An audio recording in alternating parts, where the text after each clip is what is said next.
De vuelta en Perspectivas, bienvenidos nuevamente tratando el tema de la falta de confianza y credibilidad que tiene el guatemalteco en la justicia del país, en el sistema judicial. También veíamos la crisis por la que está atravesando este órgano del país por falta de fondos. Y últimamente estábamos tocando el tema de la justicia local, los temas que se aplican en el interior de la República cuando la gente ya no quiere recurrir a la justicia ordinaria. Juan Carlos, hablando de las golpizas, de cuando esta justicia local se torna violenta, ¿qué mensaje manda esto? ¿El de un organismo judicial decadente o el de un guatemalteco que está buscando retomar, como lo mencionaba el licenciado Castillo, aparatos de justicia local que son de más confianza? La situación, por ejemplo, de los linchamientos, de las golpizas que se dan en varios puntos del país, obedece sobre todo y muestra una debilidad del Estado en general, por un lado, de las instituciones que deben estar más cerca del ciudadano, por ejemplo, los policías, las mismas autoridades municipales, y por el otro, muestra también una relación entre el ciudadano y el Estado degradada también. Entonces, esa falta de confianza en las instituciones, pero por el otro lado, la falta de control y de cercanía de las autoridades también genera esta situación. Finalmente, estamos ante una degradación social que obedece a varias causas: falta de oportunidades, una situación socioeconómica muy difícil para muchas personas, una inequidad muy grande en el país, y que todo esto obviamente va a generar una violencia, y estamos hablando de una violencia estructural. ¿El guatemalteco no conoce su sistema de justicia entonces? El guatemalteco lo conoce, pero no confía en él, y de alguna manera tampoco las instituciones han logrado despertar esa confianza.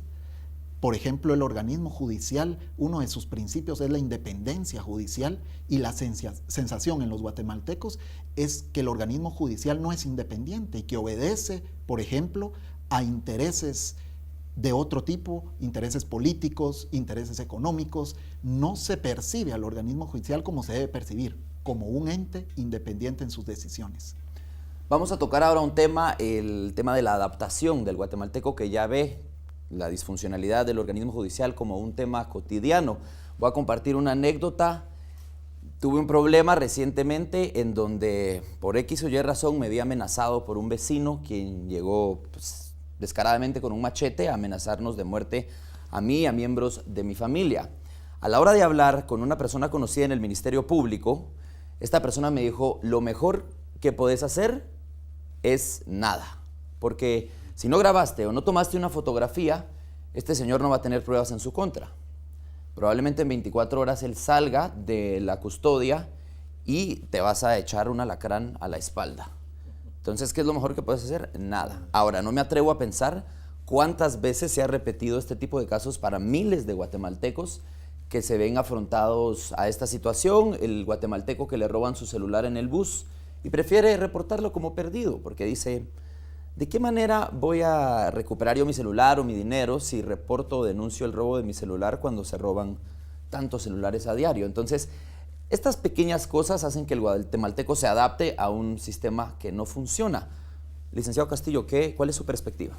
Obviamente es ahí donde, digamos, estos espacios, porque a la larga son espacios que se van quedando vacíos, que las instituciones en general del Estado van dejando vacíos, son ocupados por otros actores.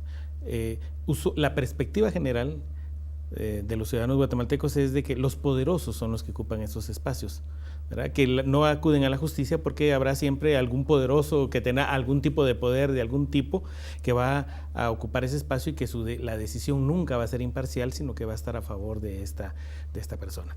Esa situación, digamos, ha ido calando gradualmente en los guatemaltecos y ha llevado a situaciones como creo que la que se dio hace un par de semanas, cuando el organismo judicial simplemente anuncia que ha abandonado los juzgados de Varillas, Santa Eulalia y San Mateo Ixtatán en Huehuetenango. Simplemente no puede ya operar en esta zona debido a que los vecinos han estado forzando ciertas decisiones, digamos, en algún sentido, especialmente quitando órdenes de captura a ciertas personas que han hecho ciertos actos ilícitos.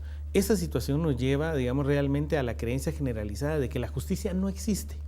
y que en el caso no nos queda más, o somos un poderoso que va a lograr que la justicia esté a su favor, o alguien que simplemente, como la mayoría, nos vamos a quedar con la percepción de que mejor es hacer nada, porque nada va a pasar, digamos. Eso es lo que genera frustración, creo, en usted y en todos los ciudadanos guatemaltecos, y esa falta de credibilidad en las instituciones, ¿verdad? Nos va orillando, insisto, a un problema mucho más serio, que es la violencia, el linchamiento, la justicia por propia mano, los asesinatos de miembros completos de una familia por el robo de una vaca, por un tema de cuestiones limítrofes, de un cerco. Esas situaciones creo que dan indicios de hasta dónde, cuán profunda es esa crisis y cómo lo que usted plantea es lo que domina hoy en el común de los guatemaltecos. Nada. Nada. Mejor hacer nada. Bueno, Juan Carlos, el licenciado Castillo hablaba de un tema en especial en Huehuetenango. Las cámaras de perspectivas llegaron hasta ese lugar de nuestro país para ver qué es lo que está pasando y lo vamos a ver a continuación. Cientos de procesos han quedado detenidos, ya que la falta de jueces en los juzgados de familia en el departamento de Quetzaltenango está afectando los procesos que se llevan en dichas judicaturas. Le decían a mi abogado que iba a estar llegando una vez por semana para firmar, pero que no le daba tiempo de firmar. Luego nombraron a un interino o a un suplente y este juez decía que él no le iba a dar al lugar a ninguna demanda que haya sido puesta en el tiempo de esta juez que subió a magistrada. Entonces todos se quedaron detenidos. Son más de 6 meses en los que yo no tengo noticia, ni camina mi demanda, ni tampoco me dicen absolutamente nada. Y a pesar que los jueces aplicaron a magistraturas, a 6 meses aún no se han asignado jueces titulares y los suplentes no se sienten en competencia para conocer los casos, por lo que continúan estancados. No sé si es interino o es suplente. Les pidió a todas las personas que se acercaban precisamente a preguntar por qué la demanda no caminaba, que las pusieran nuevamente todas. O sea, las demandas que tienen más de 6 meses paradas desde que subió esta juez como magistrada, tenían que ingresar nuevamente todas las demandas para entonces, a partir de ahí, darles trámite. Por su parte, el presidente de la Corte Suprema de Justicia asegura que al no existir jueces titulares debe conocer uno suplente. Esto no es un hecho aislado, damas y caballeros, se repite en todo el país. Juan Carlos, en ACIES han dadole seguimiento a la carrera judicial. ¿Qué pasa en el interior de la República? ¿Por qué la falta de compromiso de los actores como jueces o jueces suplentes o las personas que se tienen que hacer responsables de este tipo de audiencias? Como decía al principio, existe una gran cantidad de jueces que realiza de una manera eficiente y responsable su trabajo en la judicatura y tratan de mantener al día el despacho judicial. Sin embargo, como vemos, hay casos en que no se cumple con eso, en que los jueces o no llegan o no hay jueces nombrados.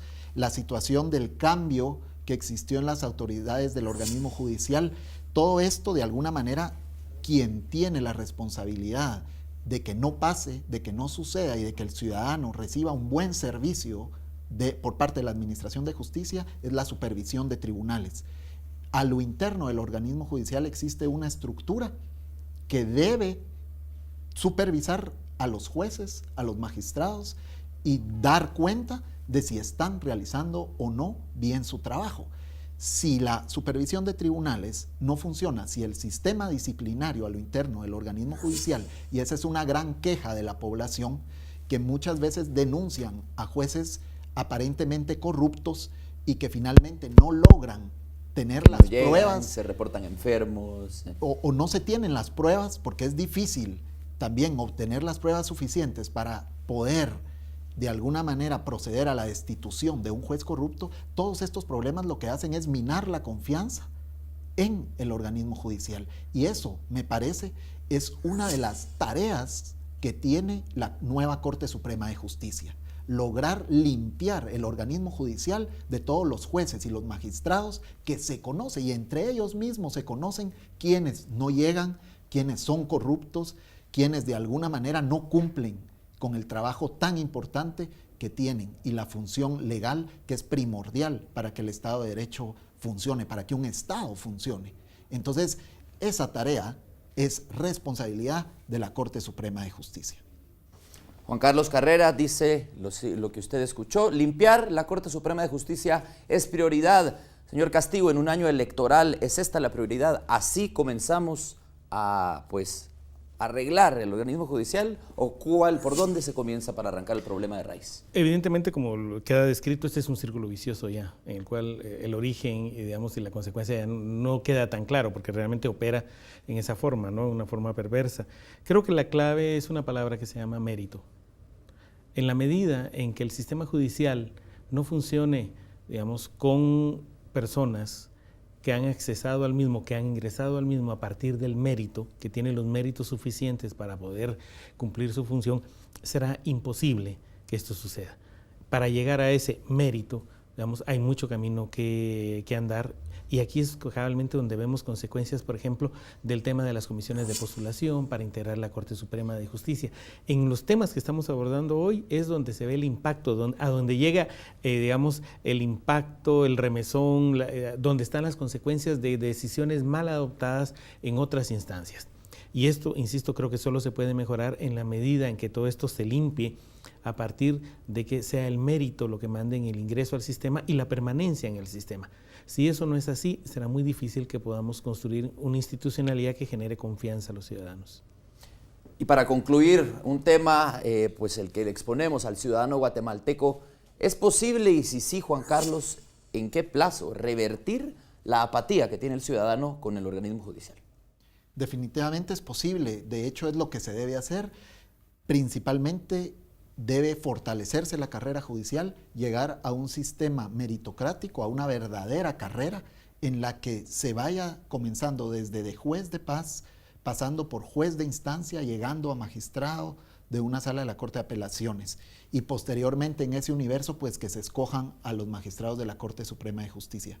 Se tiene que trabajar por preservar y fortalecer la independencia judicial, dejar de lado todos aquellos aspectos que pueden o que están de alguna manera creando o politizando a las máximas autoridades del organismo judicial, y por ese lado creo yo que se podría recuperar la confianza del ciudadano en las instituciones. En este momento, como lo decía al principio, las autoridades, los magistrados de la Corte Suprema de Justicia deben estar conscientes de que esa percepción del ciudadano es negativa respecto al organismo judicial y por lo tanto deben mandarle un mensaje claro a la ciudadanía, empezando por sacar a los jueces que tienen un récord negativo.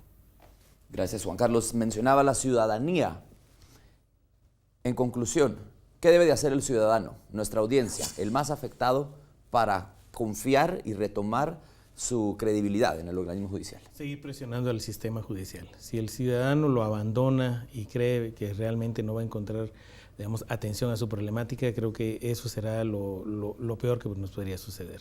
El llamado es a presionar y presionar para que, si tengo un caso particular que se está llevando al sistema judicial, digamos, realmente sea atendido, presionar para que la justicia se aplique, digamos, es lo que queda a los ciudadanos y creo que es el rol adecuado. Si esta presión se da, otros elementos podrían caminar, digamos, para encontrarle una solución a este tema de la falta de justicia, que es la percepción generalizada, que en el país no hay justicia. ¿Es esa su perspectiva, Juan Carlos? ¿La presión del ciudadano para lograr que las cosas funcionen y que este aparato camine?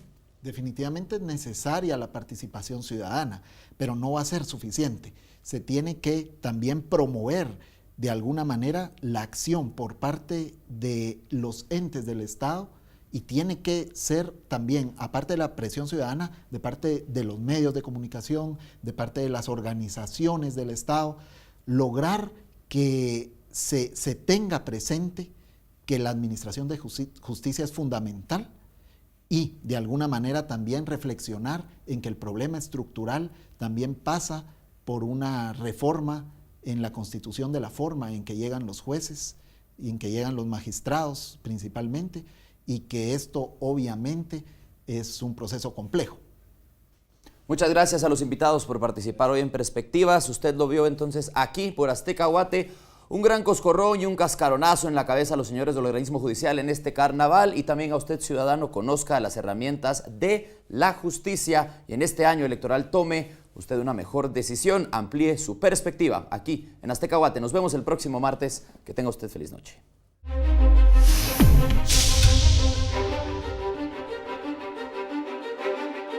Gracias.